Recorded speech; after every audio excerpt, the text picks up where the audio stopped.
The Wooden Adventures of Thomas the Tank Engine, Episode 63, Harry in a Hurry.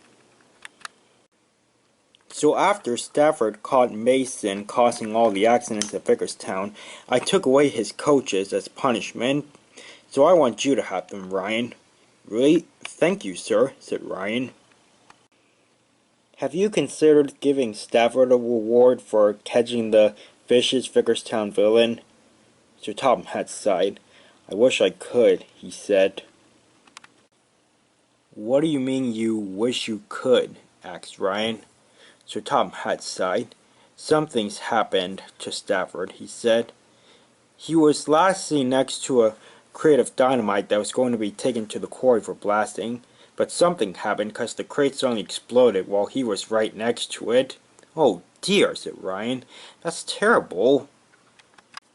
Well, I'll keep Stafford in my prayers, said Ryan. Thank you, Ryan, said the top hat.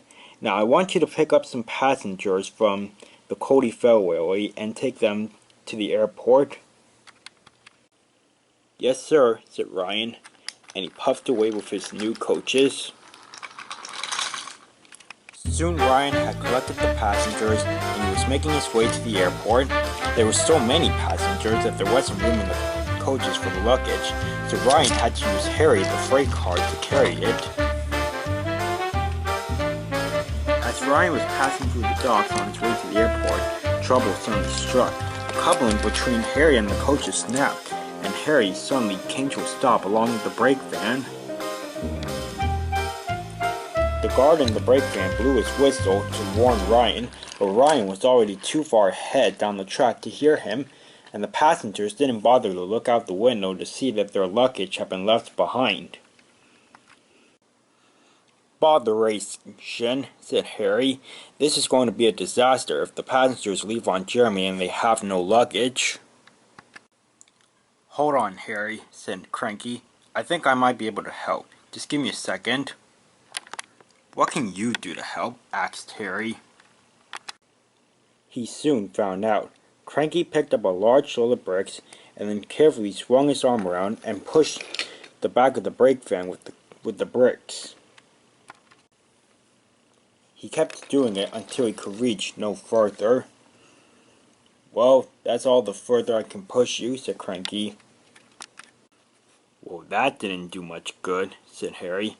Just then Elizabeth pulled up. She had been watching everything. I'm going to try to push you towards that junction, Harry, said Elizabeth. Jonathan, the bow spreader, is on the other side of that tunnel. He can then come out and push you over to the airport the rest of the way. Why can't you just have Jonathan come over here and try to pull me the rest of the way? Asked Harry, but Elizabeth was already pushing. Harry rolled past the points and stopped. Alright, that should do it, said Elizabeth. Jonathan then backed out of the tunnel.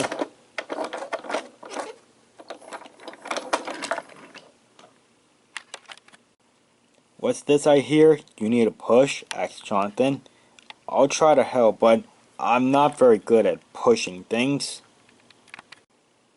Especially if it's more than one car. Well, try to at least push me to the top of that hill, said Harry. If you can push me down the steep slope, then I might be able to use the momentum of the brake van to get me to the airport. Jonathan had his doubts, but he still did as he was told. After a lot of pushing, Jonathan managed to get Harry to the top of the hill. Alright, said Harry, just give me a push and I'll try to coast down the hill the rest of the way.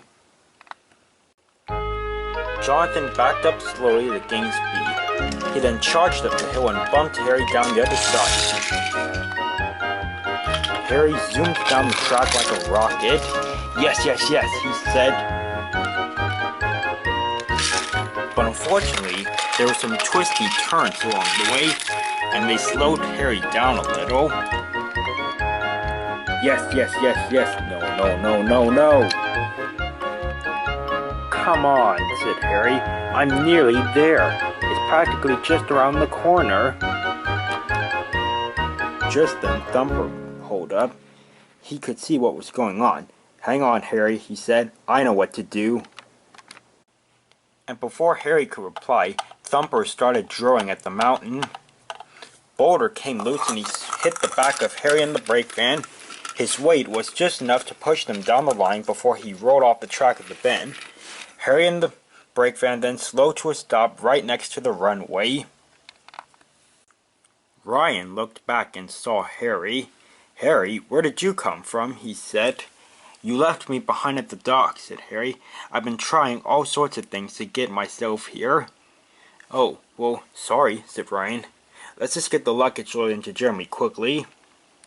The airport workers unloaded the luggage. Thankfully, none of it was damaged. Jeremy then backed up and then raced forward and took off into the sky. That evening, at the docks, Harry told Wallace all about his adventure. "Wow, that was a good story, Harry," said Wallace. "If only Wally were here to listen to this. He would say that you proved yourself to be a really useful truck." "Well, I'm glad I was able to be really useful," said Harry, "but I couldn't have done it without the help of some very special friends."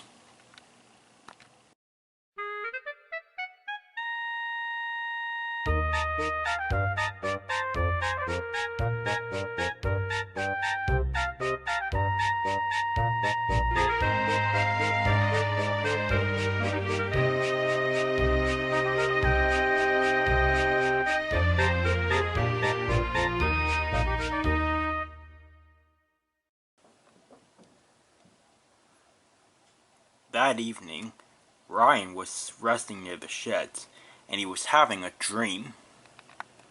In his dream, he was puffing into the quarry. "Hello, Bill. Hello, Ben," said Ryan. "Hello, Ryan," they said. Just then Ryan noticed something. "Hey, where are the oil depots?" I don't know," said Ben. "If the oil depots aren't here, then how is Mavis gonna fill up?" asked Ryan. "Excuse me?" said Bill. "Where is Mavis anyway?" asked Ryan. "Who's Mavis?" asked Bill. "Mavis is the diesel engine that works here," said Ryan. "Don't you remember?" "What's a diesel?" asked Ben. "What kind of game are you playing?" asked Ryan. "What kind of game are you playing?" asked Bill. "We've never heard of this thing you call a diesel. In fact, nobody on Sodor or anywhere else has heard of a diesel." "A world without diesels," said Ryan. Yeah," said Bill. "We're going back to work now," and he puffed away. Ryan then woke up. He was silent for a moment. Then he said, "I know what needs to be done."